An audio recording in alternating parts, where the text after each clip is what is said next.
preaching programs. And in this way, they're able to expand their preaching and their discipleship in this world quite significantly. And so there are millions and millions of people,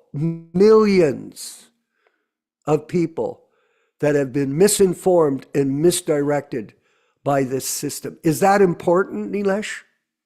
Yes, it is. When Prabhupada wanted our movement to have a certain standard, and when it became changed, and now millions of people are misdirected and misinformed, is it serious? Well, for us as Prabhupada's disciples, it is serious, very serious. And not only the making of followers, Lord Chaitanya forbid that, but he didn't want so many followers. He was looking for sincere stars in the sky, one moon in the sky, who would be able to take up the Krishna consciousness movement and spread it with the proper understanding of Guru Tattva, because that's the essence, especially of our group, of this philosophy, to have a bona fide spiritual master. So that is I wanted to answer that question. I had a podcast yesterday in Ukraine. Yes, in Ukraine.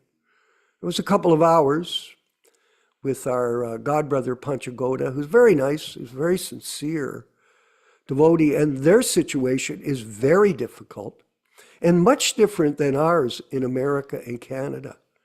Much, much different.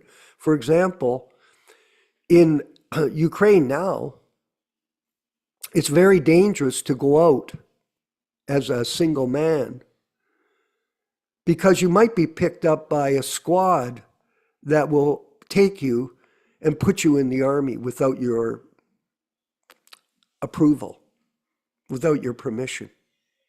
And then they train you for a week and then put you in the battlefield because they're so short of personnel. So here we have these young men, and they go out, they're at risk of being taken into the army and put in the war and possibly killed. So along with that and so many other things, things are difficult there. And the ISKCON group, they're publishing and printing books other than Srila Prabhupada's and distributing them. And then they're also focusing on the books of these new gurus. And they're printing those and distributing those as opposed to Prabhupada's books. So you have this book here I've been showing everyone. Garuda Prabhu, look at this. The Journey Within. And if you read it, you'd be shocked. It would be shocked. Don't get it. I'm not recommending you buy one, just for the sake of having one. I got it by chance from my son, who had it. Someone had given it to him when I was visiting Calgary. So instead of printing Bhagavad Gita, they print this and distribute this. And they're doing the same with all the other books that are being written and published. I just saw an advertisement. I'll finish up. I just saw an advertisement for this new book from Vaisheshika in Silicon Valley. Very interesting and very hard to see. There's some kind of mention of Veda, but very hard to see how they're not changing any words, but presenting a new way. It's called bridge preaching, a new way to attract people to become their disciples, not Prabhupada disciples. And that's unfortunate. So some thoughts on that for everyone today. And I hope it gives you a clear understanding of what is the significance of the Prabhupada Disciples Association. And I'm sorry for speaking so much. I do apologize. I forgot to mention, Nilesh, we've got a new document that we're going to produce this weekend. It's already been drafted on what our purpose is at the Prabhupada Disciples Association, Hare Krishna Society. And the purpose is to help people become bona fide disciples of A.C. Bhaktivedanta Swami Prabhupada through the Ritvik system of PDA Hare Krishna, the rules and regulations that determine how they can get this initiation and become qualified. And the example is given of, as you know, Prabhu, Nilesh, to get a PhD. How do you get a PhD? Well, I know, I have a PhD in common sense from the School of Hard Knocks. But, just joking. But if you want to get a PhD, then you have to be approved by other PhDs. That's what you do. You go to a formal university. If you're looking for a valid PhD, you have to go like our friend Garuda got a PhD, but he went to Harvard and he got reviewed for his thesis by fellow PhDs, and then they approved him, and by their endorsement, he became recognized as an authority in this subject matter of Vaishnava philosophy, Gaudiya Vaishnava philosophy, like Professor Joseph O'Connell in Toronto that I knew, and my friend who was a professor of philosophy from UCLA, he lived with me. We used to have really, sort of very interesting questions and dialogues on philosophy, Mr. PhD Peter. But nonetheless, this is how, so in the same way, if you want to be a disciple, what is the significance of being a bona fide disciple? You're qualified to be a bona fide disciple compared to getting a PhD in a university. How would you compare it? Well, I'd say this. That PhD means nothing compared to becoming a disciple of A.C. Bhakti, His Divine Grace, A.C. Bhaktivedanta Swami. It adds up to the plow department. That's how Prabhupada described PhD.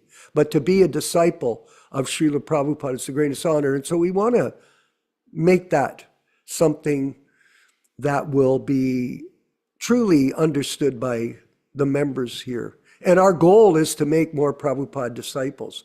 Just like when I was working full-time in the temple in Toronto for 15 years, my main goal was to cultivate people that were coming to the temple and convince them, become a Prabhupada disciple.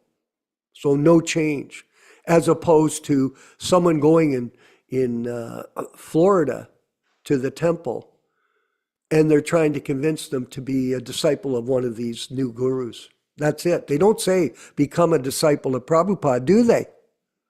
Or if you go to the Gaudiya Math temple there, they want you to become a disciple of Jadharani. I don't know her other name. So that is our goal here, as many Prabhupada disciples as we can enlist. We'll offer them at the lotus feet of His Divine Grace, A.C. Bhaktivedanta Swami.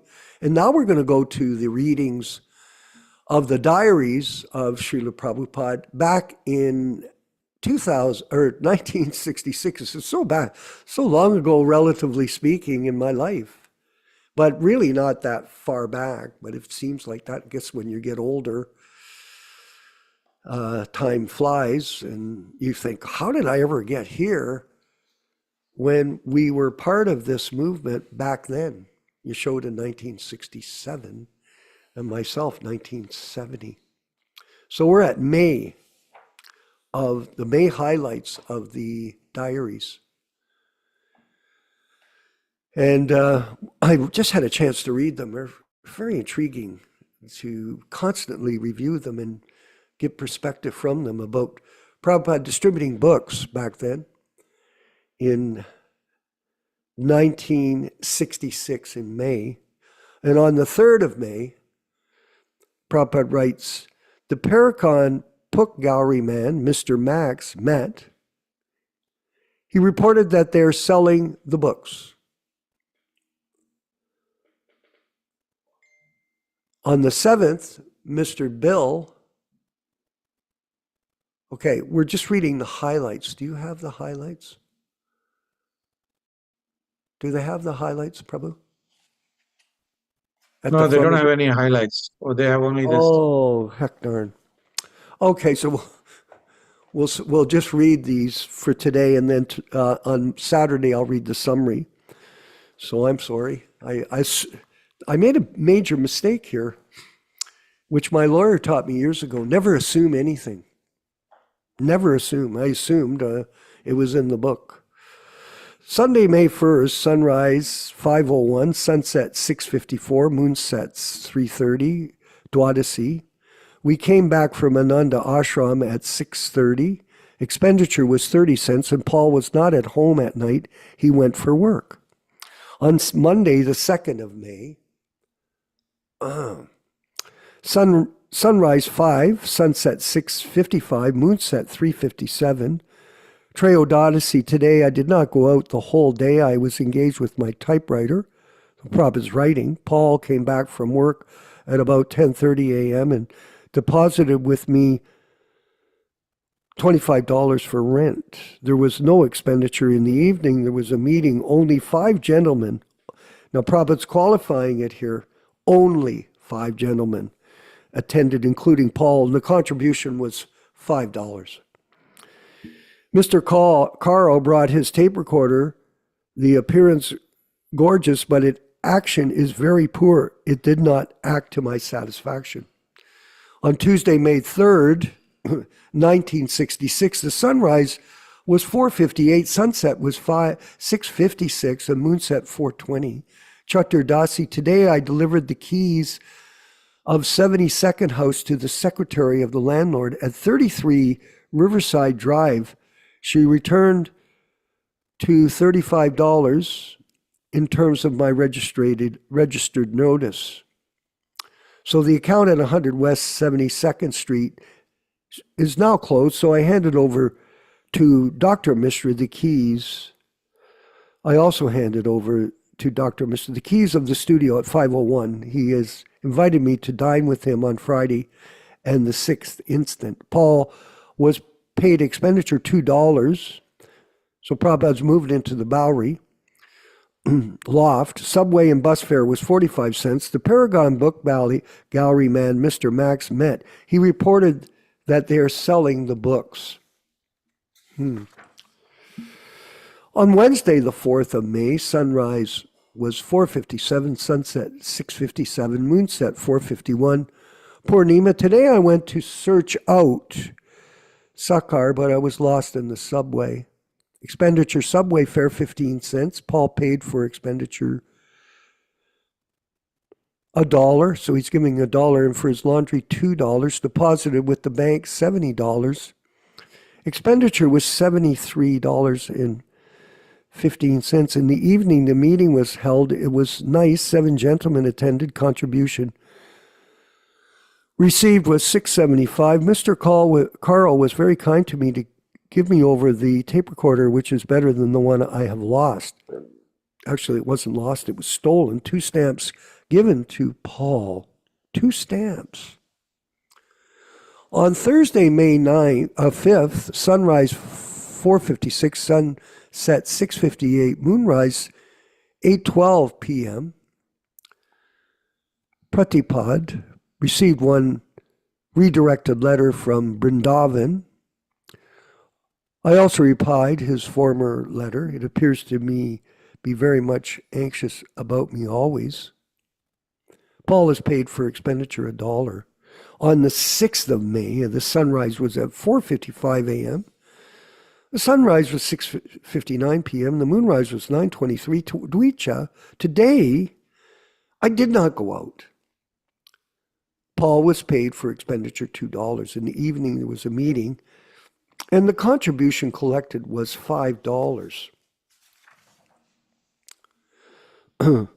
Saturday, the 7th of May, sunrise 4:54 a.m., sunset 7 7 p.m., moonrise, 10:29 Tricha. On the afternoon, there was a meeting again for teaching Sanskrit, and contribution collection was $6.75.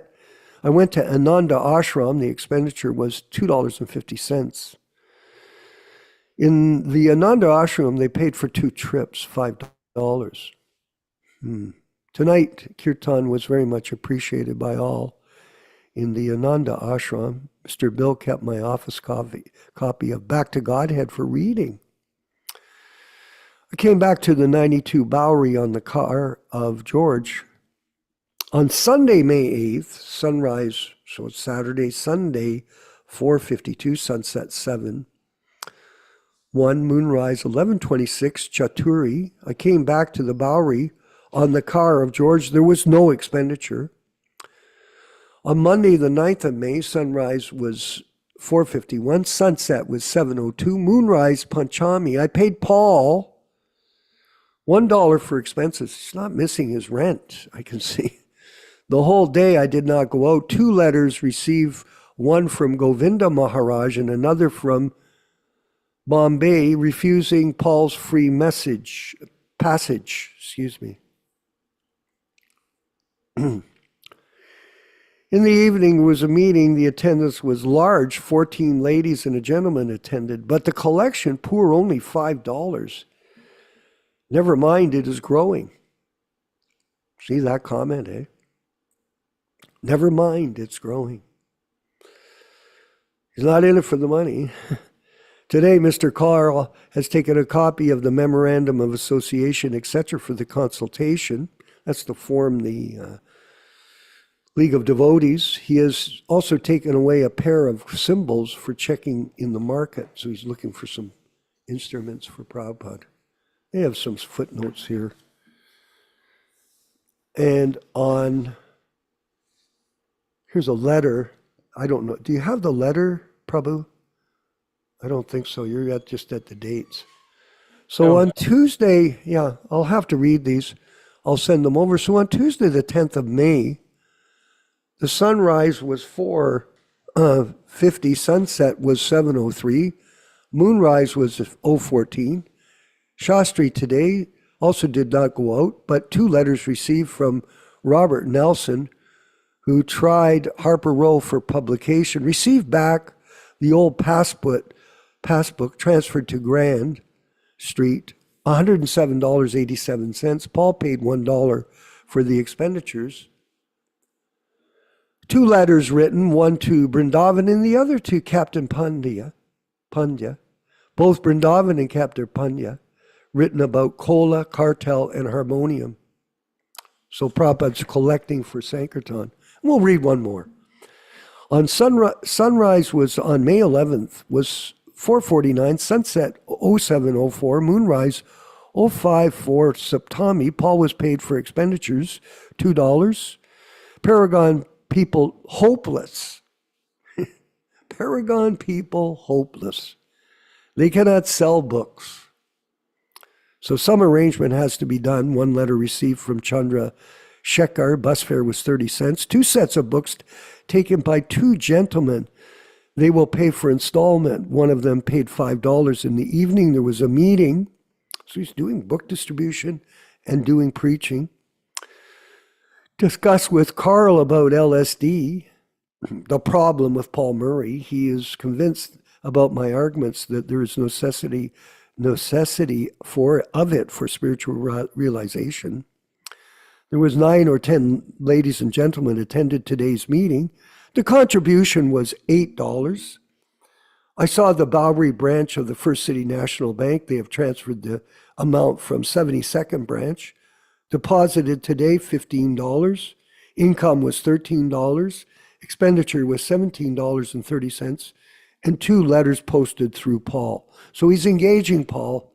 But as we read on, we're going to see that Paul has an incident with him when he's stoned on acid, and then Prabhupada becomes quite concerned for his own safety.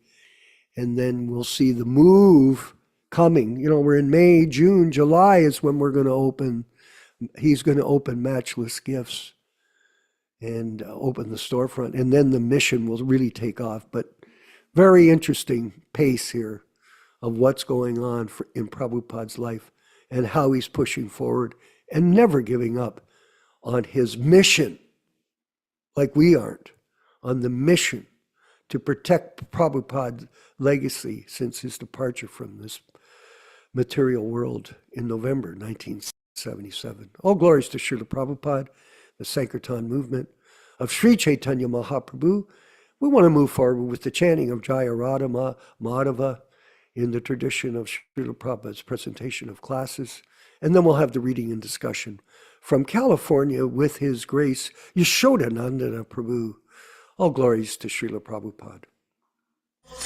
Jaya Radha Madhava Kunja Bihari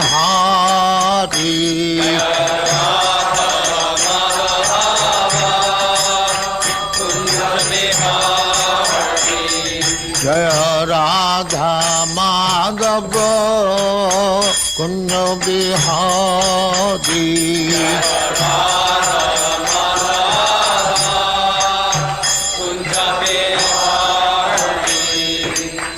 Yashodanandana Brajajana Ranjana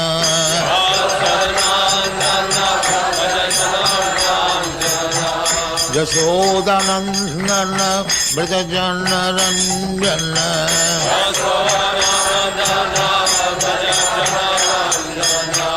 Jamuna Tira Banachari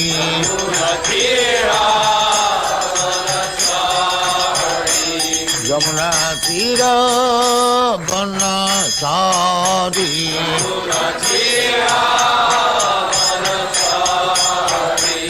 Jaya Radha Madhava Kunja Bihari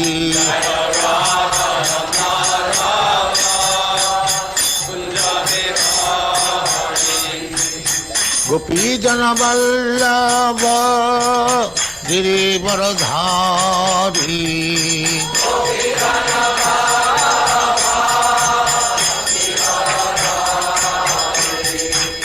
Gopi Jana Vallabha Girivaradhari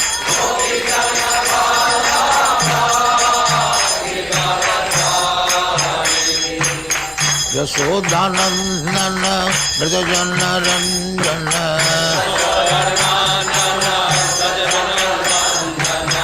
Yashodanandana Brajajana Ranjana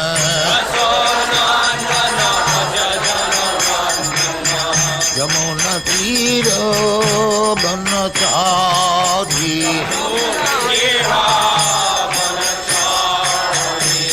Yamuna Tira Banachari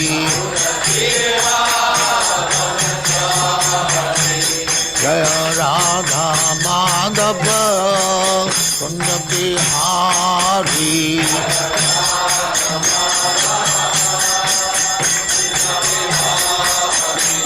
Jaya Radha Madhava Kunja Bihari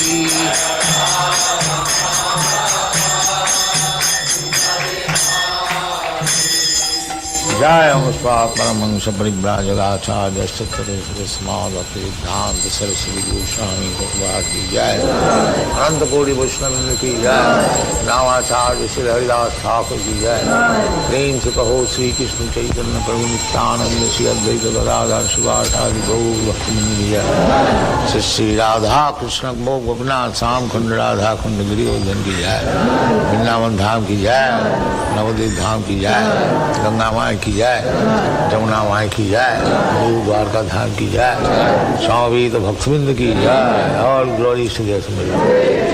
All glories to their Summit. Thank you very much. All glories to you, Srila Prabhupada. Glories to you, Prabhupada. Om Namo Bhagavate Vasudevaya. Om Namo Bhagavate Vasudevaya. Om Namo Bhagavate Vasudevaya. O my Lord, Sri Krishna, the son of Vasudeva, the all-pervading personality of Godhead, I offer my respectful obeisances unto you. From Srimad Bhagavatam 1:1:1. Narayanam namaskrityam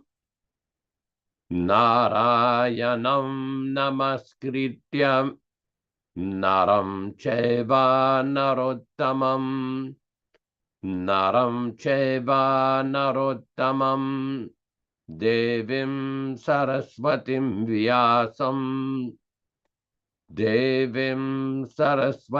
vyasam tato jayam mudirayet.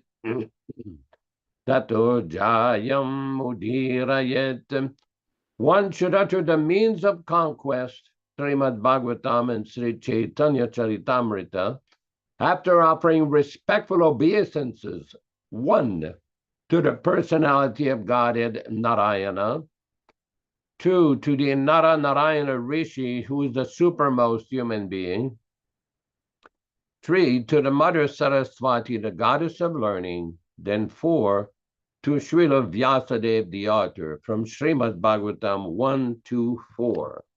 This week, we will go directly to the reading. We are reading from the original 1974, non-adulterated, non-edited Sri Chaitanya Charitamrita. We are reading from Adi Lila, chapter 5, text number 30. All synonyms, translation, and purport by His Divine Grace, A.C. Bhaktivedanta Swami Prabhupada, founder Acharya of the International Society for Krishna Consciousness, also known as the Krishna Consciousness Movement. Text number 30. Salokya samipya sharti sarupya prakar, chari mukti diyakare jivera nistar, salokya, the liberation called salokya. Samipya, the liberation called samipya.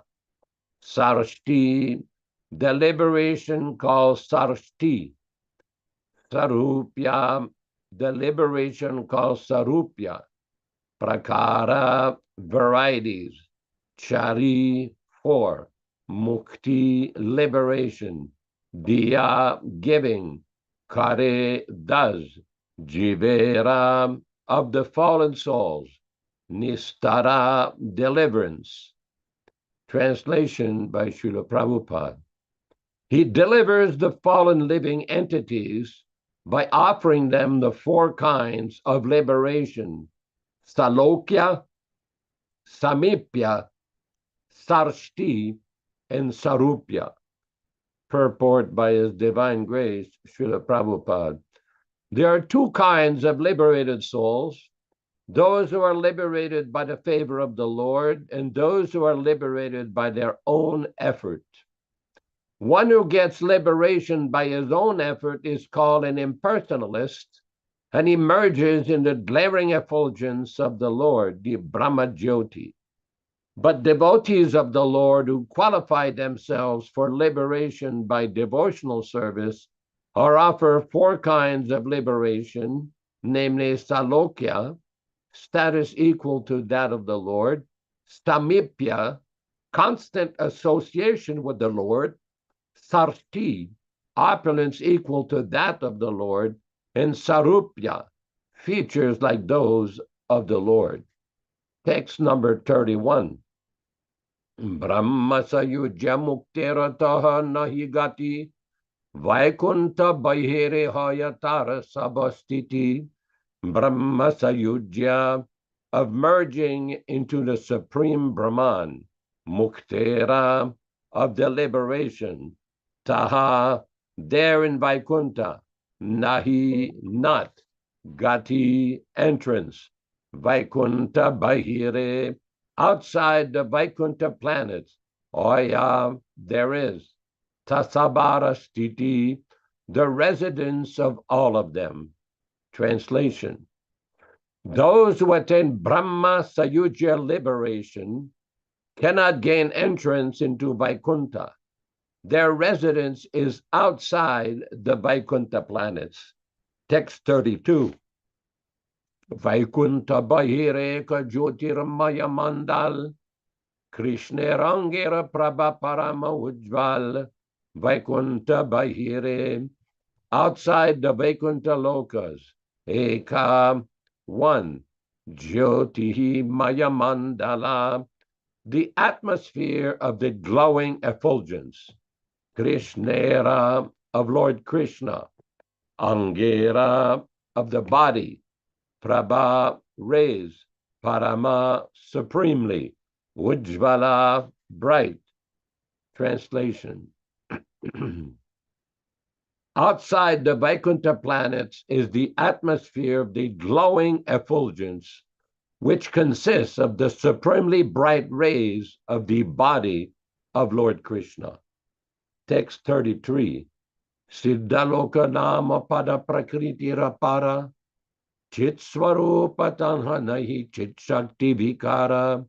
Siddhaloka, the region of the Siddhas, nama, name, tara, of the effulgent atmosphere, prakritirapara, beyond this material nature, chit swarupa, full of knowledge, tanha, there, nahi, there is not, chit shakti vikara, change of the spiritual energy. Translation. That region is called Siddhaloka, and it is beyond the material nature. Its essence is spiritual, but it does not have spiritual varieties. Om Ajnana Timirandasya Jnanam Janashalakaya Chakshurun Militam Yena Tasme Shigurave Namaham Namaum Vishnupadaya Krishna Prestaya Bhutale Srimate Bhaktivedanta Swamin Iti Namine Namaste Saraswate Deve Gauravani Pracharine Nirvishesha Shunyavadi Paschatya Deshatarine Bhakti Siddhanta Shishyaya Bhaktivedanta Namine Prasannaya Prashantaya Tasme Sugurave Namaham Bhagavad Vandanam Khadyam Guru Vandana Purvakam Kshiram Sharkara Yuktam Kadatehi Visheshatah Adadhana Strinam Danteridam Yachi Punah Punah Srimad Rupa Padam Bhoja Dhulishyam Janma Janmani Amsho Bhagavato Smyaham Sadadaso Asmi Sarvata Tat Kripa Pikshago Nityam Tat Prishta Shatkaromisvam Sri Krishna Chaitanya Pramodityananda Sri Advaita Gadadara Srivasadi Gaura Bhakta Vrindam Hare Krishna Krishna Krishna Hare Hare Hare Rama Rama Rama Hare Hare. Very interesting section of Sri Chaitanya Charitamrita. We are reading how Krishnadas Kaviraj is describing the position of the Brahmajyoti and the situation in Vaikuntha, the eternal, transcendental spiritual world, or also known in English as the kingdom of God. There's a certain misconception among certain type of religionists that if one is good and is pious and gives in charity and lives a pious life, one will go to heaven. Well, according to the Vedic understanding, heaven is also not in the kingdom of God. If people have a much longer duration of life in heaven, in Sanskrit, it's called Svargaloka, or the elevated planets of the demigods, where they have a very long duration of life, a very high standard of sense enjoyment, and practical freedom from the miseries of life, except that they still have to die eventually. But in Vaikuntha and Goloka Vrindavan, if one is transferred to that atmosphere, one no longer has to die. One no longer has to come back here. In the Bhagavad Gita itself, Lord Krishna describes, Yadgatva nanivartante tadhama paramam mama. That if one once reached that abode of Krishna's abode, he no longer has to come here to this miserable material world. We see in the material world all kinds of living entities are trying to make arrangements to reduce the miseries of material existence, especially in the Western countries like America, European countries, Australia, New Zealand. There are elaborate, very advanced arrangements for medical care, medical operations, medical procedures, all different kinds of medicines, with the aim of trying to help people who are suffering. Srila Prabhupada was once asked, well, why don't you open hospitals? Prabhupada, you may open as many hospitals as you like, but the suffering is still there. The suffering is still ongoing. Prabhupada says, we are opening hospital to save one from the miseries of material existence. What is that? Janma mritu jara vyadi, birth, death, old age, and disease.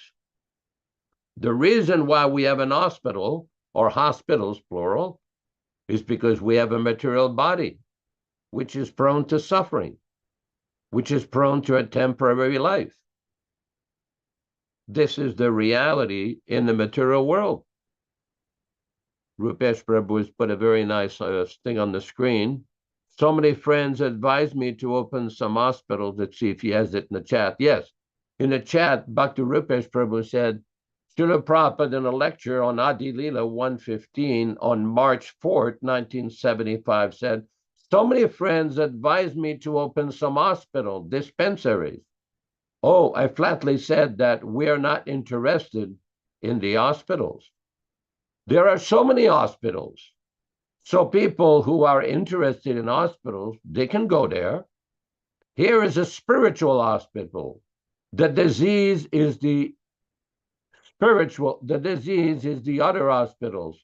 They cannot stop death, but our hospital can stop death.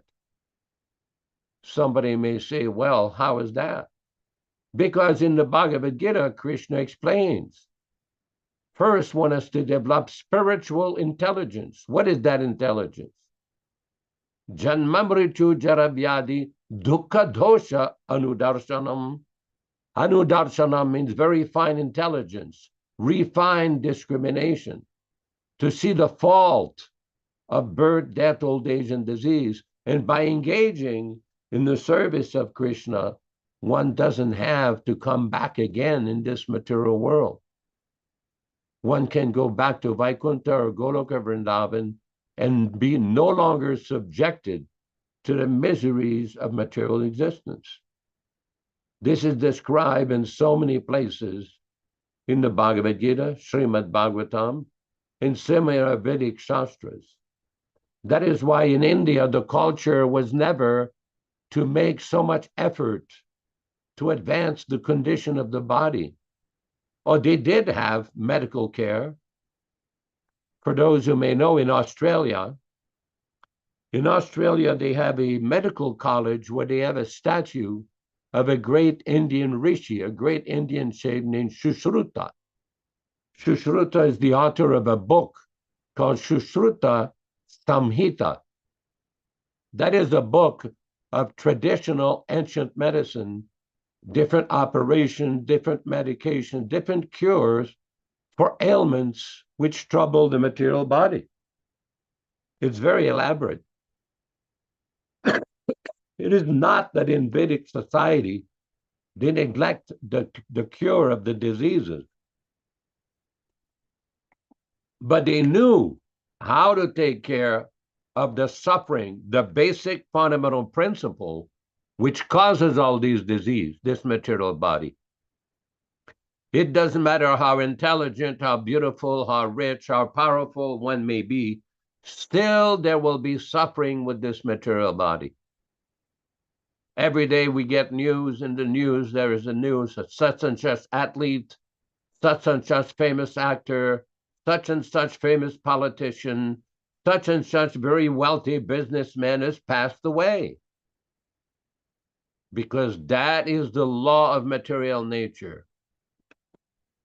But intelligent person can see anudarshana, the danger of not making precautions to get rid of this disease condition of accepting birth, death, old age, and disease.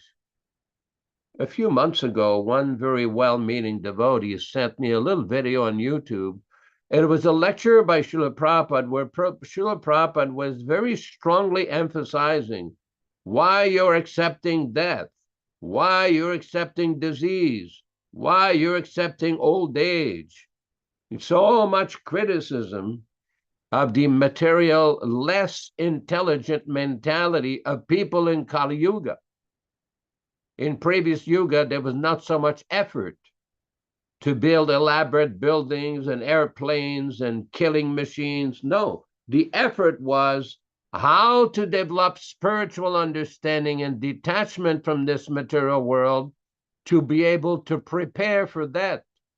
Just like if one is going to be an accountant, a lawyer, a doctor, or a dentist, a person has to go to school, they have to prepare, they have to study, they have to pass final exams, and so many different tests. Because the governing body of these different disciplines, they want to know, is this person really ready to practice this field of activity? You have to be prepared. You have to study. You have to apply your mind to it. It is not going to happen automatically. I remember as a kid in Canada, I had a relative who was studying to become a lawyer. And he was not studying very well. He was not preparing himself very well. And eventually he failed. And he was told that you can also prepare again and take the exam again, take some remedial courses and take the exam again. But he did not want to prepare. He just thought you just show up and they give it to you. It doesn't work that way. Similarly, to become free from the anxiety of birth, death, old age, and all the suffering, one has to prepare. What is that preparation? Krishna makes it simple in Bhagavad Gita. Manmana bhavamad bhakto madhyajimam namaskuru. He says, you offer your obeisances to me, engage your mind in worshiping me, offer your obeisances to me. This is the process. What Srila Prabhupada did was a very, very practical application of this science of bhakti from the Bhagavad Gita to give, or very nice, where's that verse, Nilesh Prabhu? Manmana bhavamad bhakto here. Nilesh Prabhu found it.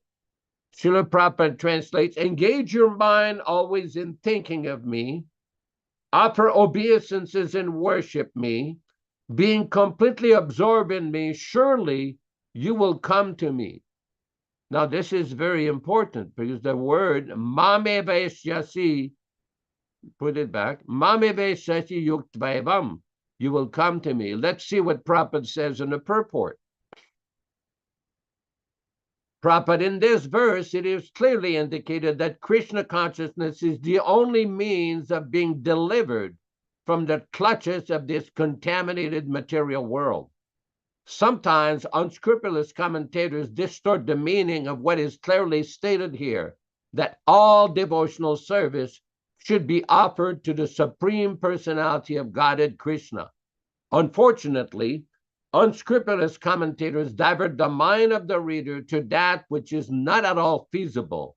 Such commentators do not know that there is no difference between Krishna's mind and Krishna. Krishna is not an ordinary human being. He is absolute truth. His body, mind, and he himself are one and absolute. It is stated in the Kurma Purana, as it is quoted by Bhaktisiddhanta Saraswati Goswami, in his Anubhashya comments on Chaitanya Charitamrita, 5th chapter, Adilila, verses 41 to 48. Dehadehi vibedo yam naishware vidyate kvachita, which means that there is no difference in Krishna, the Supreme Lord, between himself and his body. But because they do not know the science of Krishna, the commentators hide Krishna and divide his personality from his mind or from his body. Although this is sheer ignorance of the science of Krishna, some man makes profit out of misleading the people. Now, this is very important because there are many Mayavadi interpretations of the science of Krishna, and one should not be misled. Now, I wanted to address some other issues, which I will address a little bit later, about the difference between bona fide Vaishnavism and Sahaja Vaishnavism. What is the difference? Because this is a very important point. There's a lot of misunderstanding of what is authorized and what is not authorized. And we will discuss that in a few minutes after Vishwakarma Prabhu will give us some more commentary. Hare Krishna, Hare Krishna. Yes, we do want to hear that. It's very important for us to critically study the scriptures. And we're seeing today, Prabhu, how Prabhupada is explaining in these verses and purports the spiritual realm to us. And this explanation by him is not mental speculation, but it is coming from a self-realized soul, someone who is actually living in the spiritual world and conveying, like a transparent via media, transferring this information to us. And this is a great privilege, Nilesh. I know we all feel that. That's why when we have our own programs of reading, it's a great opportunity for us to enter into that samadhi of focus on Srila Prabhupada and his relationship with us. It's personal. Relationship in Krishna consciousness is a personal one between the individual and the spiritual master. But how can you be connected if you're not communicating with him? So communication is key. Having a bona fide spiritual master is the beginning and end of spiritual matters, and to serve his mission is the highest principle of yoga as found in Bhakti Yoga, the highest principle, to link with God. I want to read quickly a section from the Bhagavad Gita, chapter 18, text 75, which is just the end of the Gita, but it's a very interesting revelation here about this point that we're making in these programs. Text 75. So, by the mercy of Vyasa, I have heard these most confidential talks directly from the master of all mysticism, Krishna, who was speaking personally to Arjuna. So Prabhupada's going to speak personally to us. Purport by Srila Prabhupada. Vyasa was the spiritual master of Sanjaya, and Sanjaya admits that it was by his mercy that he could understand the Supreme Personality of Godhead. This means that one has to understand Krishna, not directly, but through the medium of the spiritual master. The spiritual master is the transparent medium, although it is true that the experience is direct. This is the mystery of the disciplic succession. When the spiritual master is bona fide, then one can hear Bhagavad Gita, Mother Rochisha, directly as Arjuna heard it.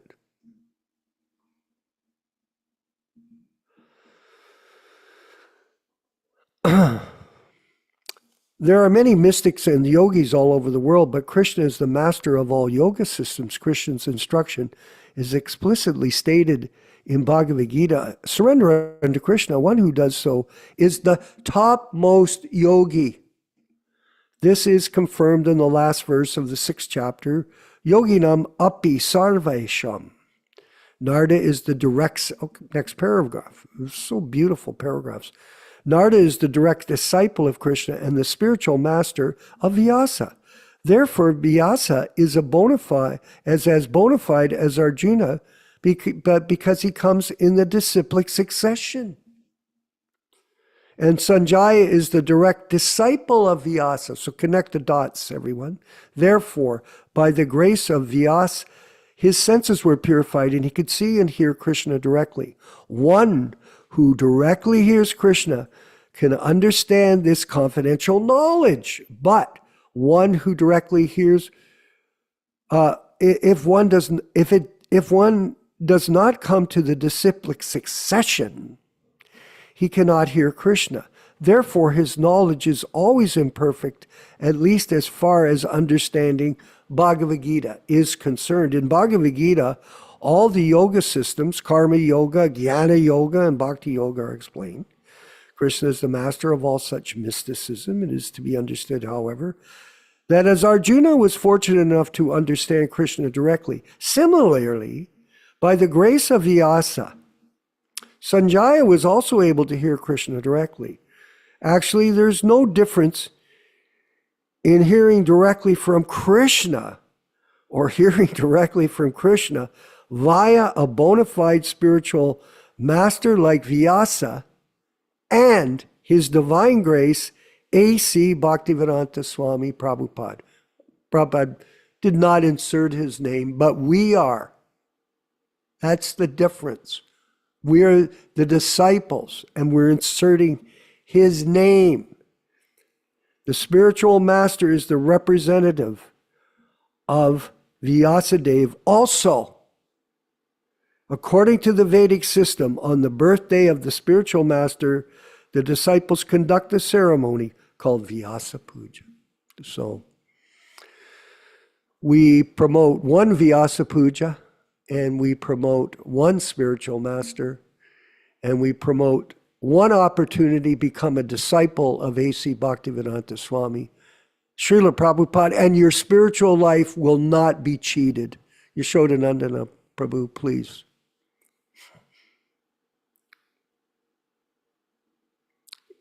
Well, thank you for this explanation. I wanted to read a conversation which Srila Prabhupada had with some of his disciples with regard to a famous American musician named Alice Coltrane. Now, the situation with Alice Coltrane is that she was a famous musician from a very illustrious parentage, very famous, musician. And Srila Prabhupada is discussing with her. Let me first find out the reference of where this conversation and when. Maybe Nilesh Prabhu might be able to get it on the screen. Just 1 second here while I locate that. It's a little long, so it's a conversation on February 25th, 1977 in Mayapur. February 25th, 1977 in Mayapur. Conversation with artists about BTG magazine.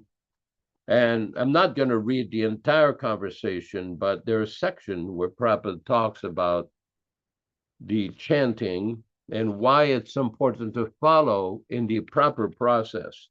Because what happened is many times we get devotees mentioning that you too, Vishwakarma and Yasoda, are criticizing other devotees. And we keep replying back, we're not interested in mindless criticism. We are interested in fact-finding to analyze issues that come up with various questions raised by devotees and giving Srila Prabhupada's answers and the proper understanding of the philosophy. So at one point, Prabhupada explains, just one second here. Prabhupada explains, yes, gold must be presented as gold. One may not be able to purchase. You cannot make adulterated gold with iron. Rameswar, yes, Prabhupada, that is not. Rameswar, what about the idea you do not have to move into a temple, give up your family and everything, but you can actually chant Hare Krishna in your own home? That idea, it is available to you. Prabhupada, no. That chanting of Hare Krishna does not mean whimsical. Rameswar, no. Prabhupada, offendless. He must be properly initiated. It does not mean that he should not be initiated and chant. That is not the idea. You must be initiated. Either you're a Grihastha or Sannyasi or Brahmachari. Not that without being initiated, you'll whimsically chant and the effect will be the same. No, you must be initiated. Ado Guruvashrayam. You must accept the Guru. Rameswar. If you want to sell some product, you may make so many claims, and then the public will buy. So sometimes we quote these psychologists who have done studies that if you chant Hare Krishna, there are some good effects. Prabhupada, good, there is undoubtedly. If you eat something, there will be some effect of eating. But if it is properly eaten, properly made, it will have better effects. That is the idea. And Prabhupada goes on a little further. They may chant, but they must understand that the chanting process, that will be more effective. That they must know chanting is open. Anyone can chant, but they must know it that if I chant in the proper process, then it will be effective. And Prabhupada goes on a little further. No, another thing is aparada. Namno balad yasya hi papa buddhihi. Unless he's in the process, he'll think, I'm chanting Hare Krishna mantra, so whatever sinful activities I am, it will be controlled. Brahmananda, that is the worst offense. Prabhupada, yes, that is very bad offense. Very sorry. So we're actually advertising the process of devotional service, not just simply haphazard chanting. Prabhupada, first of all, we are chanting just to make him little attracted, ado shraddha, Rameswar, just to popularize it. Prabhupada, yes, that's it. Then if the heart is little cleansed, then they will understand. It will be effective, but when it is done properly, it will give real effect. Outsider, those who are chanting, we don't discourage them. Rameswar, we want them to chant more. Prabhupada, yes, but they must know the science also. Prabhupada, just like this Alice Rameswar, just like this Alice Coltrane, she has done her small part. She made this record album with Govinda Jaya Jaya and Hare Krishna. Prabhupada, that will be a good thing. But when she does it properly, it will be more effective because if one does not chant in the process, then gradually it degrades. The offense will increase. There is chance. Prabhupada goes on a little further. So that we are giving the facility to chant and take prasadam, but at the same time, gradually, if chanting is effective, then next we have to make it in the process. Brahmananda, we want to bring them to the process. Prabhupada, yes, that is the ultimate. That is stated by Rupa Goswami. Yena tena prakarena manah Krishna niveshayet. Sarve vidhi nishedasyur etayor evakin karaha.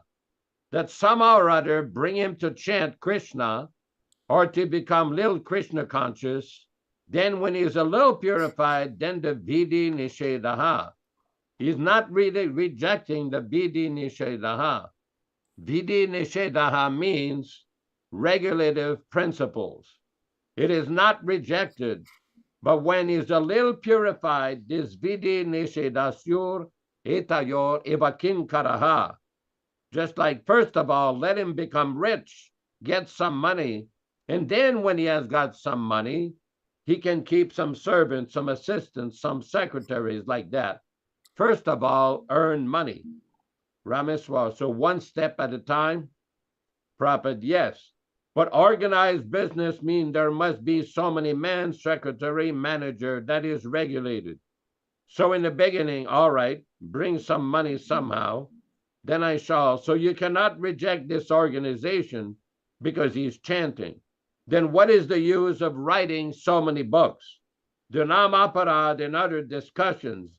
If anyone can chant, Rameswar, so it definitely has to lead them to that. Prabhupada, yes. So we must come to that point. In the beginning, you may be very liberal. All right, chant.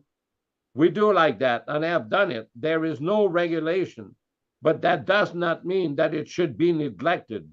He should be given a fern by simply whimsically chanting. No, that is not. Don't make it cheap. It has got a science, it's got a form. And Prabhupada later on said, that's all right. The thing is that some way or other, if you are near the fire, you'll get some heat. But there is a process how to take heat. Rameswar, oh yes. Prabhupada, that you cannot reject because I'm getting little heat, it is sufficient. That is sahajya. Prabhupada mentions in the Chaitanya Charitamrita that chanting, even the trees, even the insects and the animals, they will hear and they will get the benefit. So it is better meditation. Even the trees, plants, animals, bird, beasts, they can take benefit. And if it is done by pure Vaishnava, then they will get the full benefit. So the point is, several times we get devotees arguing, well, these people over there, they're still chanting, they're still doing puja, they're still doing this. Yes, but there's a proper process.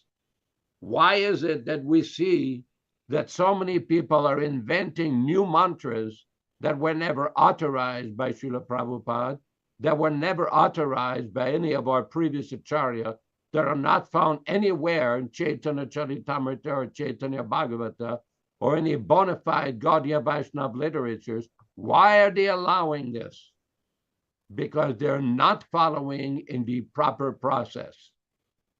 And the result, it becomes like sahajya. Sahajya means they think things very cheaply. They do not properly study the scriptures, and eventually all nonsense goes on. Kirtan is not a theatrical performance, is not showboating. We're not interested in a musical show. It is meant as a service to please the deity. Now, during Prabhupada's manifested presence, so many times, with the devotees at Kirtan, and sometimes Prabhupada would send his secretary or personal servant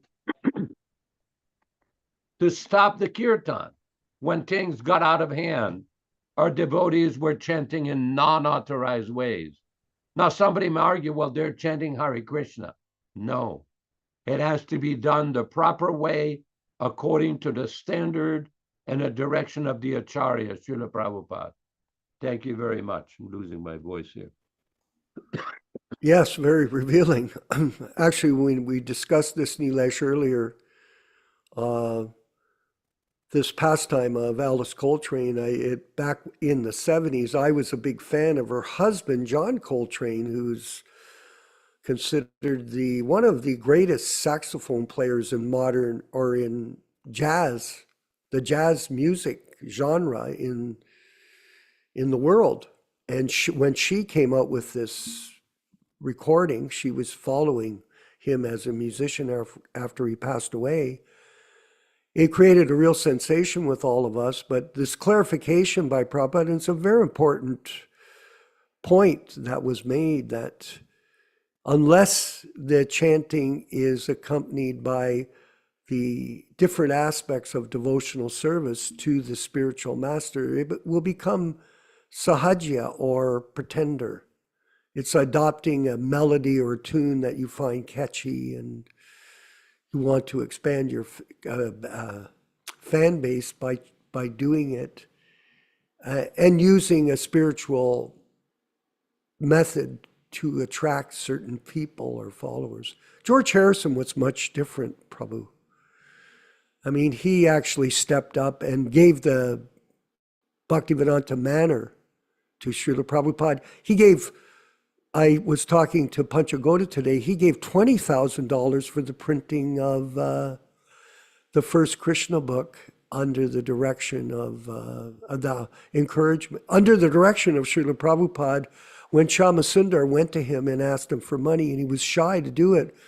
But an incident took place where a bird landed in the window when they were speaking, and George took it as a sign from Krishna and agreed to give the money for the Krishna book. So Prabhupada was very pleased with George Harrison, and his song, My Sweet Lord, attracted millions of people to Krishna. And the Hare Krishna mantra, which the Radha Krishna Temple album, which I have a copy of it here, is parts of that tracks are used in the Govindamati Purusham opening at all the titis in the morning. And this was produced by George Harrison. He plays the guitar on it. So if it's done according to the spiritual master and done with sincerity and surrender, then it is very potent. So we have good examples of that. And this was very enlightening for us. And it is also, one last point before I go to Garuda Prabhu, is just see, Prabhus, how detailed this history is. If you don't know it, how will you learn it if you don't attend these programs? These new people are so confused. It's unbelievable, Garuda Prabhu. Like, I'm getting firsthand information from Panchagoda in, where the heck is it? I forget. Yeah. Ukraine. The war. Ukraine. Sorry, I apologize. Uh-oh. I'm going to have the Giriraj syndrome of dementia. Just kidding. So in Ukraine, the people I did this interview and they were saying to me, Yashodanandana Prabhu, well, do you guys go out on Sankirtan? Do you go chant like Indradumna does? Well, what is Indradumna doing? Yes, we do if we get a chance. Of course, downtown Hamilton, there's Tent City here. We're not going to pick up many bhaktas there. People will get the benefit, but it's not very, abundant, the crowd. But nonetheless, in Ukraine, the people are going, well, you should go out like Indradumna. Look at him. What's he going out for? He's going out to make a show. And they do all this dancing too. They just don't do this Garuda Prabhu. They just don't do the kirtan.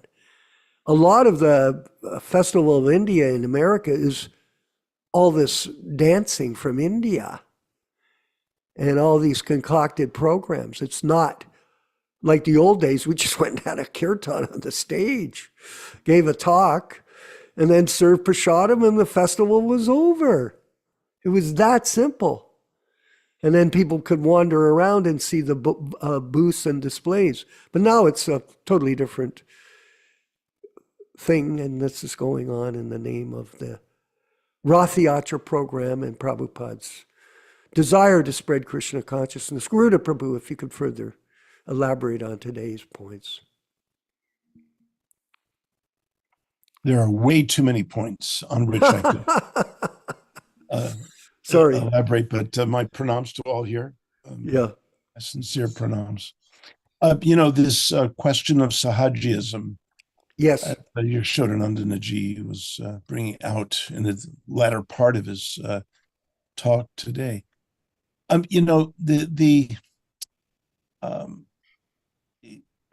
word Sahajya actually means with natural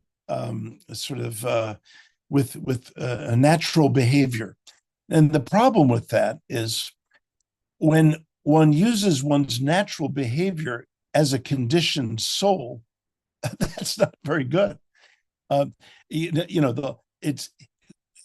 don't get to the natural stage until you get to, Raganuga Bhakti. Then it becomes natural for the true self. The problem with Sahajism, it's natural for the conditioned being, and therefore things are very self-centric, self-centered, self-aggrandizing, trying to get attention for oneself. The whole point of kirtan is giving attention to the Supreme and to Krishna in the hearts of others, and to reach others with beautiful kirtan. So it's yes, this point that Yashodananda Ji is making is I've heard him say this time and last Wednesday. He said it's not a performance. Now that's really an interesting assertion, because a performance is meant to please, typically a conditioned audience, but kirtan is meant to please our true selves. So it's meant to please, but it's meant to please on a different level. The word kirtan comes from the Sanskrit verb root kirt, which has two primary verbal meanings. One is to glorify, and the other is to call out. The first meaning is to acknowledge the presence of Krishna right in front of us, right in our lives, right in the hearts of all. And then the other meaning, to call out, is to feel the absence of Krishna. And so in Kirtan, we're calling out for Krishna and Radha.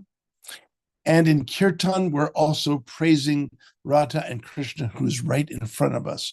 And this is sort of the ultimate Achintya Bheda Bheda combination of, invoking the presence and absence of divinity, which is exemplified so powerfully in the behavior of Mahaprabhu Gauranga. Anyway, there's so much more I could say, but I'm restraining myself. I'm going to stop there. Well, I thought it was interesting, and we'll move on with the discussion. I just you did arouse a point in your talk there, and it was well appreciated, that for us as Sankirtan devotees, our goal was to please Srila Prabhupada. And I had that experience in chanting, Nilesh. We were on Prabhupada went on a morning walk in Mayapur. And back then there was this, I think it was a cornfield, Yashoda, by the side of between the wall and the big building there. There was only two buildings, Nilesh. And I was with a group of us, and we thought we would, because we weren't allowed to go on the walk, because only certain people were allowed. At the time, it wasn't a fault, it was just a fact that there were a lot of people who wanted to go on the walk. There wasn't room for everyone to go. So we stood at we found out where Prabhupada would come out from the bush. And so I had a devotee, Pragosh Prabhu, and a guy, Prabhu that passed away, Sura Das. He was from Seattle. Eventually, he was running the BBT. We were all brahmacharis back then. It was a group of us. We had assembled this specialty group we were all friends and young men, and we loved to chant. And when Prabhupada came out, this was a blessing on me. Because people were designated, well, you lead, Vishva. Oh, okay, I'll lead. And so when Prabhupada came out of the bush, Nilesh, we exploded with this enthusiastic kirtan. And Prabhupada just stopped and just looked at us and had this huge smile on his face. And in this way, we pleased Krishna by pleasing the spiritual master. So this, I had first-hand experience of seeing that happen in my own life. And then Prabhupada told us, I want these men to lead kirtan in Vrindavan. When I go to Vrindavan, because we went from Mayapur, we were going to Vrindavan. And there, Pragosh led the kirtan for the Guru Puja, and we all chanted with him. And Prabhupada again exhibited symptoms of ecstasy because why? He was seeing his disciples chanting and pleasing him and pleasing Lord Chaitanya. And this is the essence of transcendental relationship with the spiritual master and with Lord Chaitanya. Please the spiritual master. That is the goal. Nilesh Shama, please. Maybe you could please us. Prabhupada. Thank you, Prabhuji. I'd like to make 2 points over Yes. here, actually 3. Yashodanand Prabhu was quoting from Manamana Bhava Mad Bhakto Madhyaji Mam Namaskuru. You know, it is interesting that Krishna speaks this shloka twice, in 934 and in 1865. Yes. And if you look at the difference between these two, in 934, he tells you that if you do this, you will come to me, you know. And then in 1865, he says, if you do this, you will definitely come to me. Don't ever doubt it, because you are my dear friend. Yes. You are very dear to me. So from somebody who does Manmana Bhava Mad Bhakto Madhyaji Mam Namaskuru, where you will achieve me, and then he reassures us again in chapter 18 and saying, you will become very dear to me. You know, I would love to know, Yashodanand Prabhu's critics on why these twice. What is his impressions on why Krishna said this twice? That's number 1. You know, number 2, we are talking about kirtans and how Yashodanand Prabhu was saying that kirtan is not meant for personal sense gratification. You know, it reminds me of a story where Bhaktisiddhanta Saraswati Goswami Maharaj used to always have one of his disciples chant as he was retiring for the night. And he would always choose the one disciple who would sing the most miserably, meaning there is no musical talent, nothing in this person. So when Bhaktisiddhanta Saraswati was asked, why do you do this? He says, because I don't want to be led away into a sensual gratification on the musical notes. I rather want to focus and concentrate on the sound vibrations of the Maha Mantra. So we need to equate ourselves with the same thing, that when we listen to a kirtan, what are we listening to? Our sense pleasures, or are we really trying to satisfy the Nama Rupa of Krishna in the form of kirtan? So that is something which, again, if Yashodanand Prabhu can say. And then, of course, this whole business of Sahajiya, you know, the word Sahajiya comes from the word Sahaj. Sahaj means very normal, very naturally it comes to you. So that Sahajiya and what we call as Sahajiyaism is a very different, they practice very differently than traditional Vaishnavism. And so this Sahajiyaism is like a misnomer, you know, just like how the people who support abortion, they will never say negative. Like one will say, I am pro-life. So how do they combat that? By not saying that I'm anti-life. They'll say, I am pro-choice. So it is the way of projecting yourself in a different way, but it is very interesting to see how they want to show positivity even in a negative way. So Sahajiyaism comes from there. And I would love to know what Yashodanand Prabhu have to say about it. Hare Krishna. Okay, thank you. First, let's deal with this question about this verse from Bhagavad Gita, which has been quoted twice. I was recently asked a similar question. Why is it that in the Bhagavad Gita, Lord Krishna seems to bring up the same issue, the same point in different ways, in different places in the Bhagavad Gita? And this is, Krishna is God. He's omniscient. He knows everything. we see in the 7th chapter of the Bhagavad Gita towards the end, Krishna explains, I know everything past, present, and future.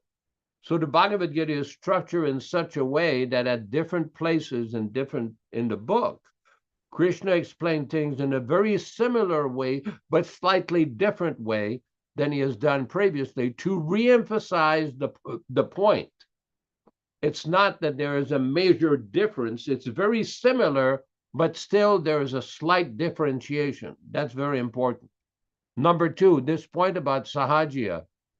It's important to note that when Bhaktisiddhanta Saraswati Thakur came out preaching very widely, because it was understood that Bhaktisiddhanta Saraswati Thakur Prabhupada had about 60 or 65,000 disciples, and he was very influential in his preaching.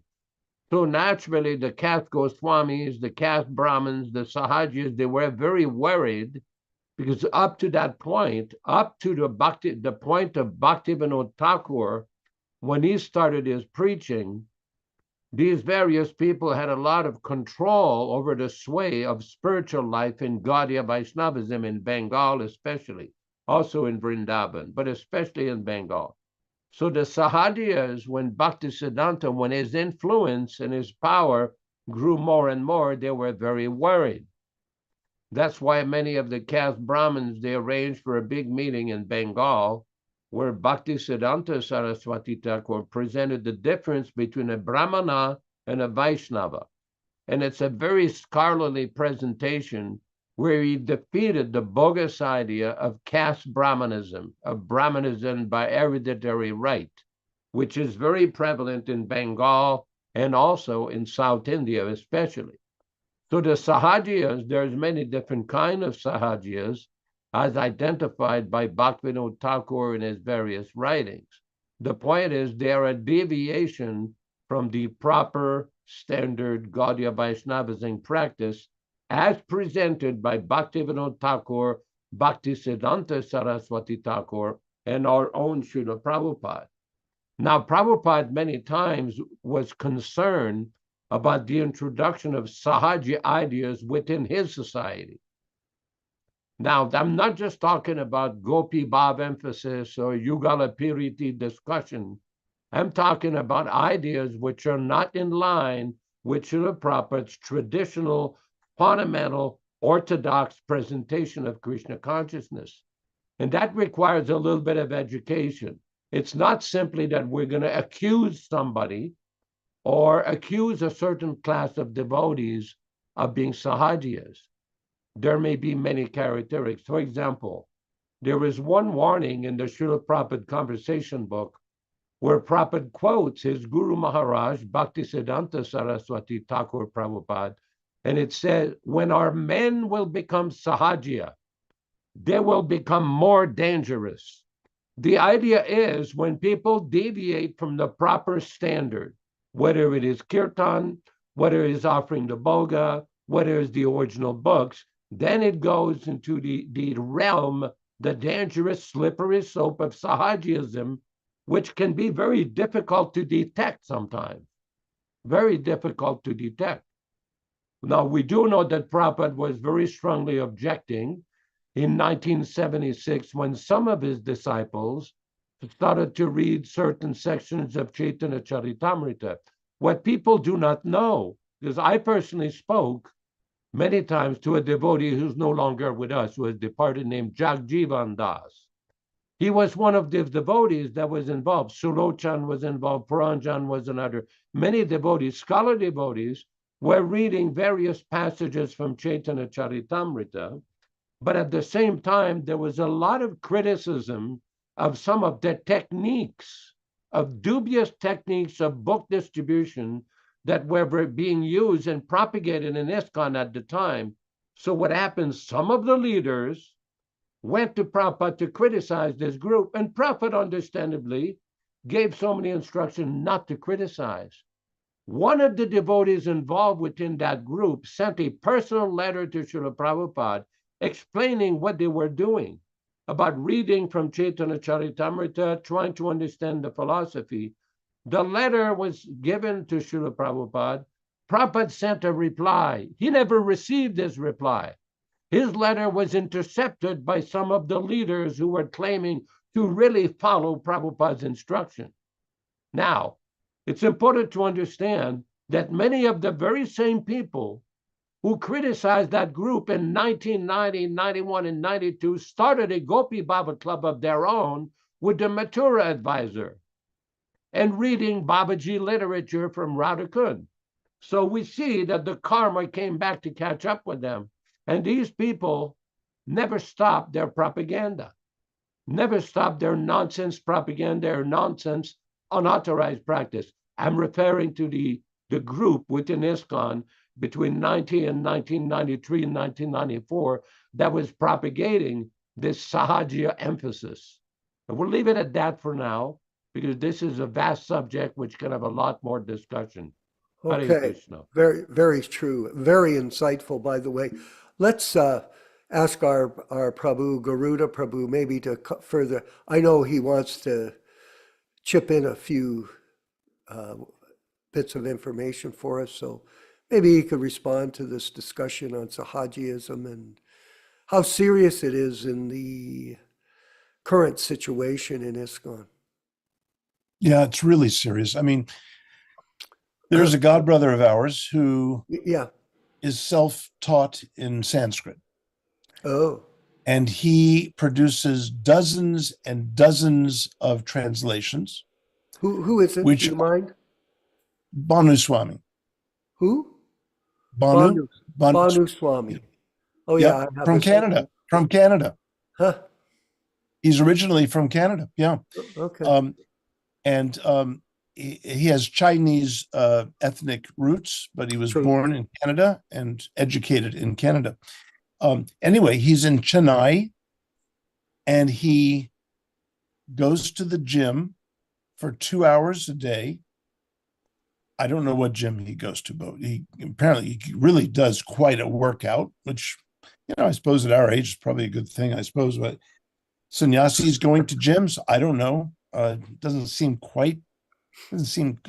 sit well with me, but it's this personal issue. But what is my issue is that he produces, I don't know, maybe up to 100 books now of the different acharyas' works, and at best they are mediocre translations, in my unhumble opinion, as someone who's formally trained in Sanskrit. He has no formal training in Sanskrit. They're sloppy, he skips words, and there's no commentary. Wow. But here's the clincher. On his website, it says, now that you've read Prabhupada's books, now you're ready for the nectar. And I tell you, my skin was crawling. So I wrote him a letter. I said, Banu Swami, why does your website claim that your books are the nectar after Prabhupada's books? As if one can graduate from Prabhupada's books to something higher, something better. I said, this does not sit well with me at all.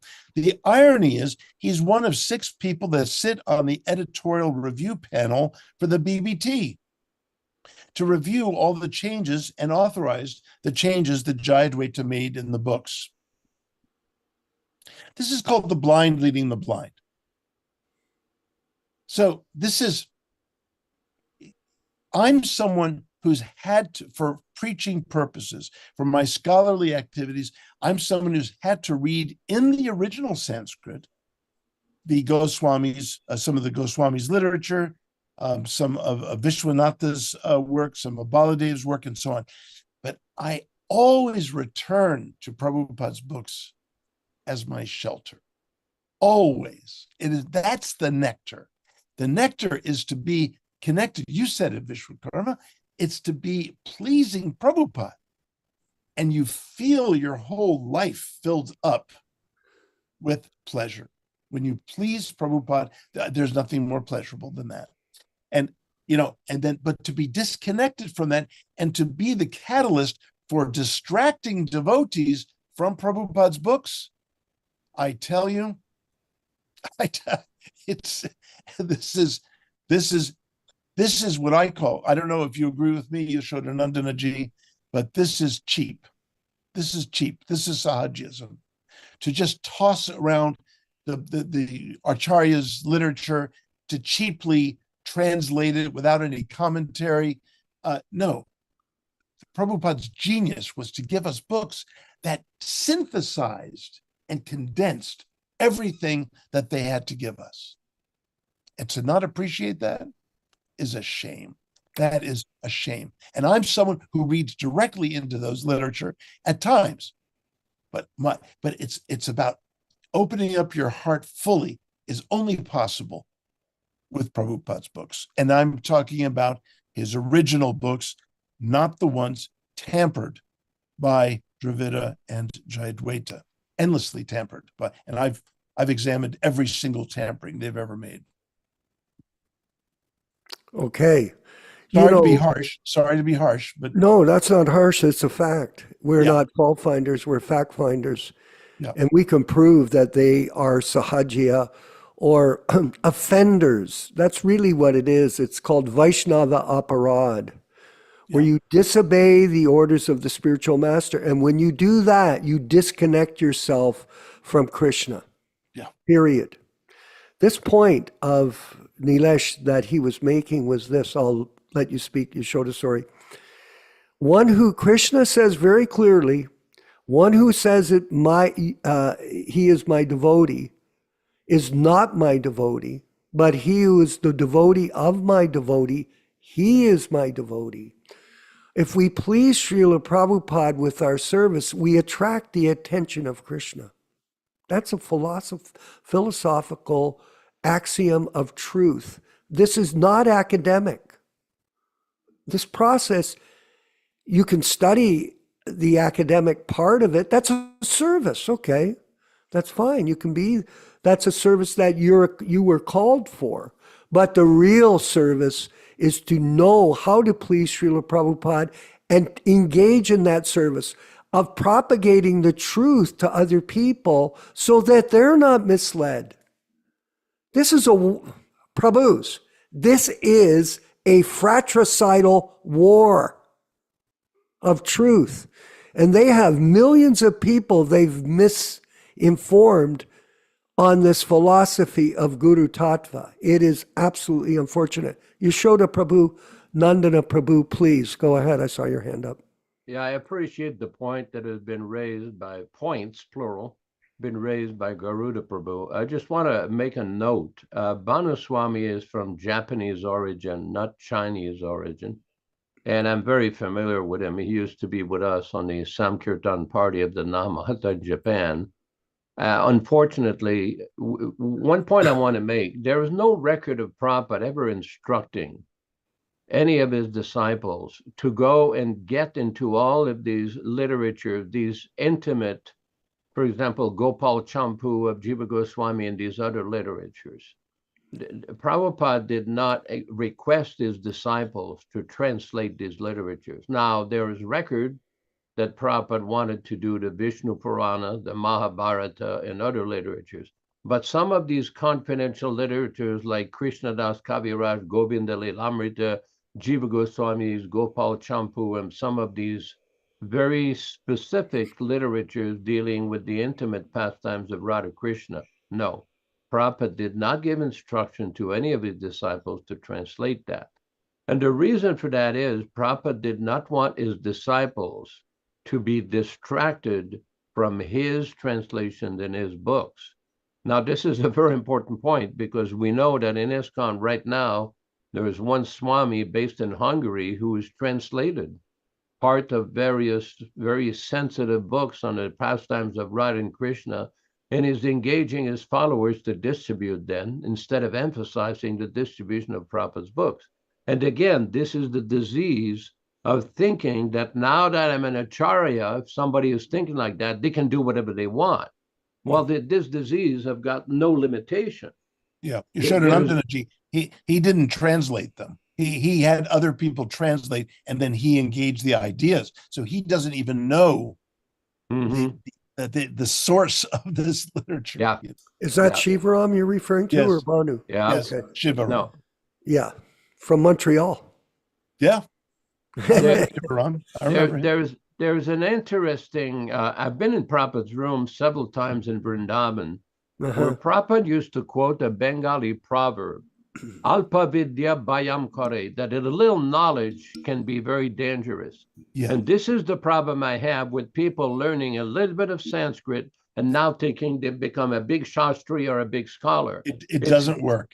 It doesn't work, and it's very dangerous and misleading to other people, because we see this, that this can be very, very misleading, and people think, oh, the person is such a big scholar, he must be such a big authority. No, our only authority is Srila Prabhupada, and our business is to present his teachings as they were given. Yes. Because what's happening over a period of time, and this is pretty unprecedented in the history of Vaishnavism, and I keep making this point, these traditional Vaishnava Sampradayas, especially in South India, the Sri Vaishnavas, the Ramanujas, and the Mattvas, they never changed the commentary of their founders or the subsequent explanation and tikas or explanation of the other big acharyas in their Sampradaya. Same thing for the Vallabhas, same thing for the Nimbarkas. It's not done. They don't do that. In ISKCON, right off the gate, while Prabhupada was with us, some editors started to change his books. And they still don't understand why Prabhupada told them the next printing should be again the original way. They will argue endlessly. Now, the point is, a lot of this is the fundamental misunderstanding of who we are dealing with. Srila Prabhupada was not just a Sanskrit scholar or a sadhu who came at the right place at the right time. No, he was an associate of Lord Chaitanya, sent by him, a Nitya Siddha Parsada, an eternally liberated soul who came here. And what he gives in his purport cannot be tempered with. The devotees who tried to find fault with Hayagriva, okay, Prabhupada even said that he made a mistake in one or two sentences in the Easy Journey to Other Planets, but his Bhagavatam and Bhagavad Gita editing was directly supervised by Prabhupada. It was accepted by Prabhupada. Scholars commented on it. Thousands of devotees, people became devotees by reading the Bhagavad Gita commentary of Srila Prabhupada.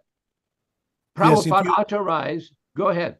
Yeah, just Nityānanda, these are powerful points. And if you criticize Prabhupada's choice of one of his editors, and he had several back then, Satsvarup was one at a certain time. So, but if you criticize the editors working under Prabhupada, it's an indictment against Prabhupada.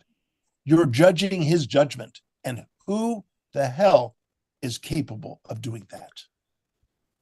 Interestingly, when the controversy a couple of years ago came out, some of us criticized one edition of the Bhagavatam that was being advertised as being original. And I had a Sanskrit scholar and a very expert IT professional in South India compare the first edition of the Bhagavatam, after that, the subsequent edition, the first 4 cantos. We found 21,000 changes from the original edition to the subsequent edition. And many of these changes were done during the manifested presence of Srila Prabhupada. And when Prabhupada found out about it, his immediate reaction is they cannot change anything. The next major point is the next printing, again, should be the original way. But they still will argue forever that Hayagriva was a bad person. We should not trust his work. No, that is nonsense. That is complete nonsense. That's why we, with the PDA Hare Krishna Society, were putting a lot of effort trying to reprint that first original classic edition of the first canto, even though admittedly there are a few typos, because at that time in Delhi, when Prabhupada did this, he was relying on some Indians who had very little knowledge of old typesetting. They didn't have Microsoft Word or Google Word. They had very rudimentary presses where they're setting each word. And because people wonder, oh, why are there so many? Because the typesetting, these people were not English natives. That was not their mother tongue. And they made some mistake. Okay, but the essence of it is a person cannot change the words and purport of the pure devotee. Because I object personally, very strenuously, to the Bhagavad Gita change from he has seen the truth to they have seen the truth. Although From a Sanskrit grammatical perspective, it may be argued Upadikshanti is plural. So somebody may say, well, they would be justified. But Srila Prabhupada chose to translate it, he has seen the truth. Yeah, Yashodanandanji, about that very point you just made, using a singular to translate the plural, which it is a plural in Sanskrit, but that's called synecdoche. See, devotees who are not educated in the in literary techniques and just the various aspects of literature don't understand this word synecdoche. Synecdoche is when you use a singular to refer to the plural, and that's what Prabhupada was doing. He has every right to do that. There's no point. There's no point in trying to improve Prabhupada.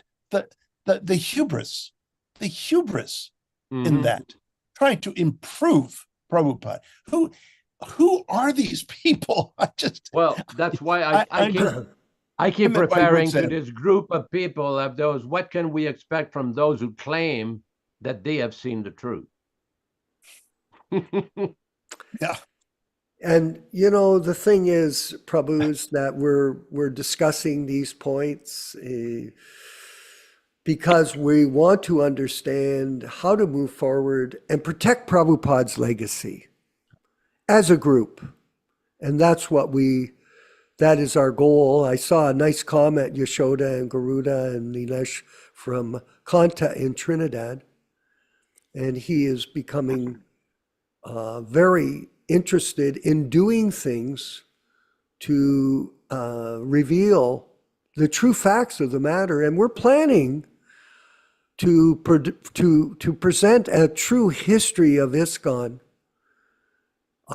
in 4 different volumes that will be able to give the future generations, Nilesh, a truly positive understanding of Guru Tattva and what the real mission, which Prabhupada's mission, Garuda, was very simple.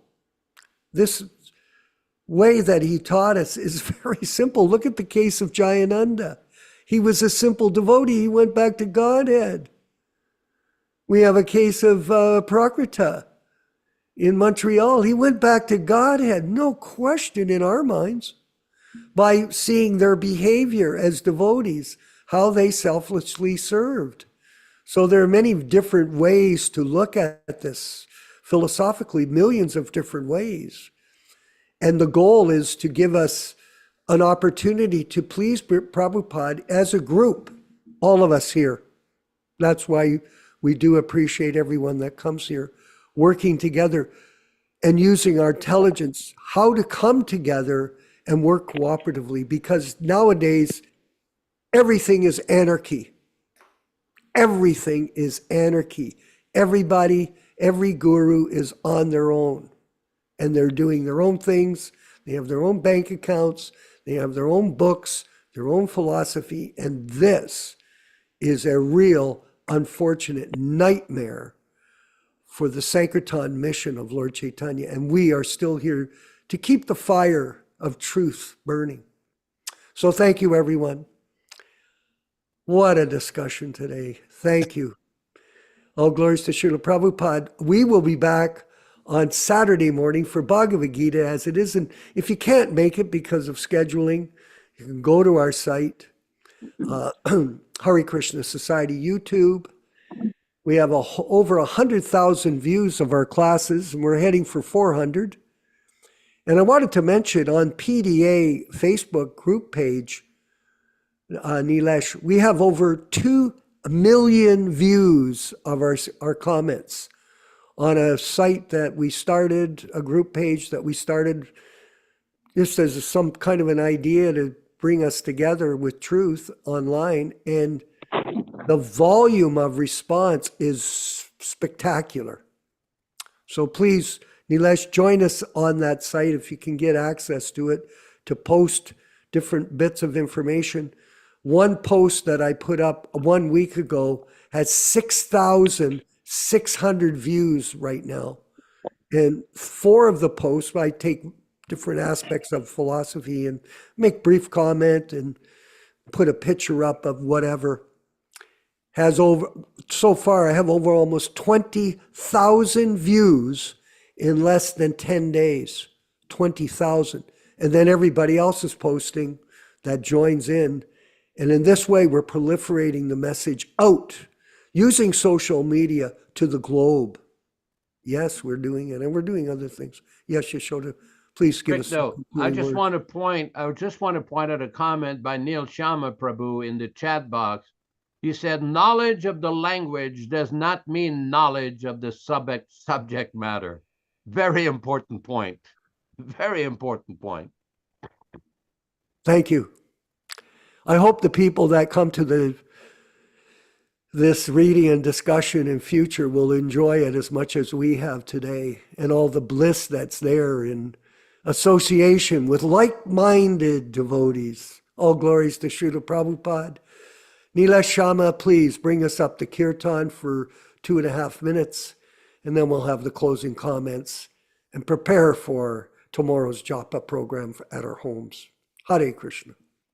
Hare Krishna, Hare Krishna, Krishna Krishna, Hare Hare, Hare Rama, Hare Rama, Rama Rama, Hare Hare. Hare Krishna, Hare Krishna, Krishna Krishna, Hare Hare, Hare Rama, Hare Rama, Rama Rama, Hare Hare. Hare Krishna, Hare Krishna, Krishna Krishna, Hare Hare, Hare Rama, Hare Rama, Rama Rama, Hare Hare. Hare Krishna, Hare Krishna, Krishna Krishna, Hare Hare, Hare Rama, Hare Rama, Rama Rama, Hare Hare. Hare Krishna, Hare Krishna, Krishna Krishna, Hare Hare, Hare Rama, Hare Rama, Rama Rama, Hare Hare. Hare Krishna, Hare Krishna, Krishna Krishna, Hare Hare, Hare Rama, Hare Rama, Rama Rama, Hare Hare. Hare Krishna, Hare Krishna, Krishna Krishna, Hare Hare, Hare Rama, Hare Rama, Rama Rama, Hare Hare. Hare Krishna, Hare Krishna, Krishna Krishna, Hare Hare, Hare Rama, Hare Rama, Rama Rama, Hare Hare.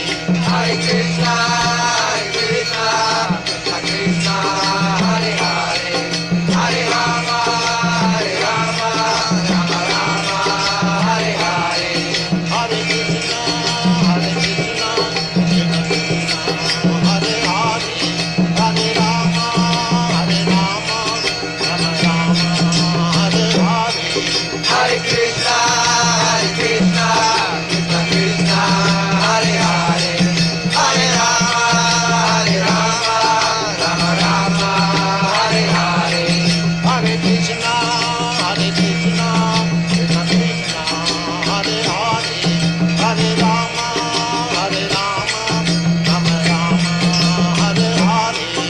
Hare Krishna, Hare Krishna, Krishna Krishna, Hare Hare, Hare Rama, Hare Rama, Rama Rama, Hare Hare.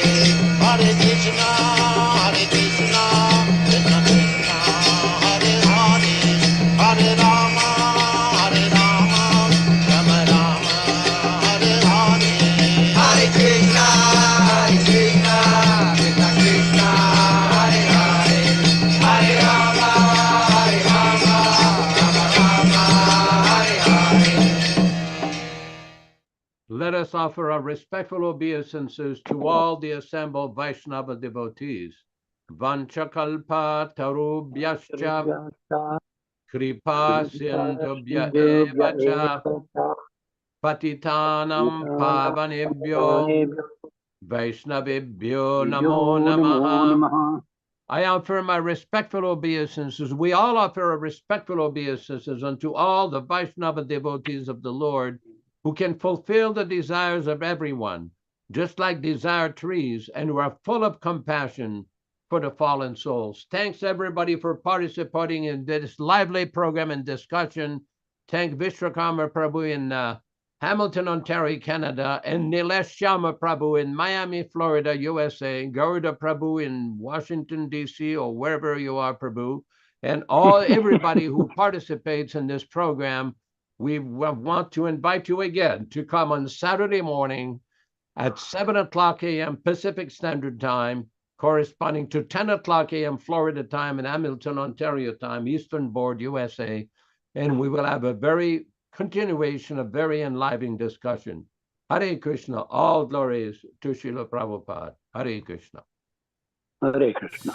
Hare Krishna, Krishna Krishna, Hare Hare, Hare Ram, Ram Ram, Hare Hare. Hare Krishna, Krishna Krishna, Hare Hare, Hare Ram, Ram Hare Hare. Hare Krishna, Krishna Krishna, Hare Hare, Hare Ram, Ram Hare Hare. Hare Krishna, Krishna Krishna, Hare Hare, Hare Ram, Ram Hare Hare. Hare Krishna, Krishna Krishna, Hare Hare, Hare Ram, Ram Hare Hare. Hare Krishna, Krishna Krishna, Hare Hare, Hare Ram, Ram Hare Hare. Hare Krishna, Krishna Krishna, Hare Hare, Hare Rama, Rama Hare Hare. Hare Krishna, Krishna Hare Hare, Hare Ram, Ram Hare Hare. Hare Krishna, Krishna Hare Hare, Hare Ram,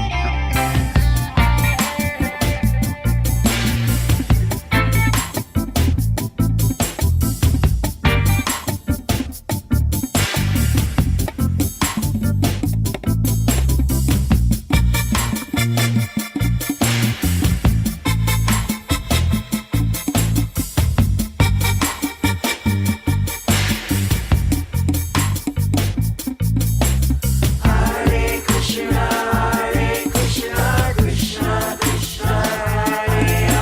Hare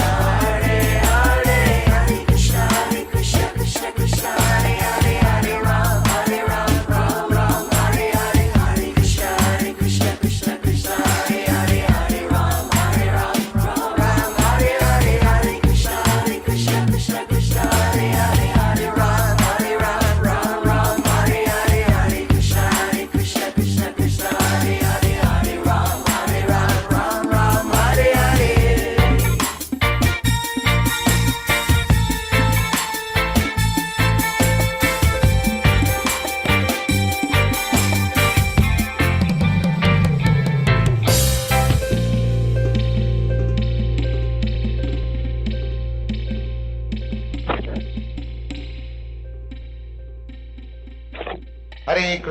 Hare Krishna, Krishna Krishna, Hare Hare, Hare Rama, Rama Rama, Hare Hare.